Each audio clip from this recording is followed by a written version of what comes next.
কপিগুলো ঠান্ডা জলের মধ্যে দিয়ে দিতে হবে।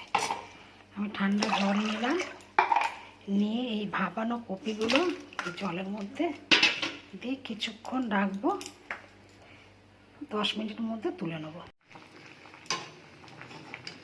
এই ডাঁটাগুলো এবার তুলে নেব। সারা বছর স্টোর করে রাখবো, যখন ইচ্ছা হবে খেতে পারবো। এবার আমি মটরশুঁটিটা দিয়ে দেবো।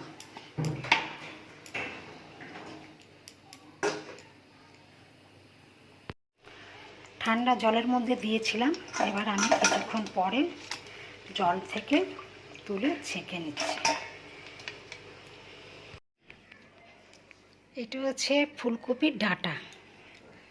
এটা মটরশুঁটি, গাজর, ফুলকপি, এগুলো একটু ভাপিয়ে নিয়ে এগুলো ভালো করে শুকিয়ে আমি স্টোর করে রাখবো।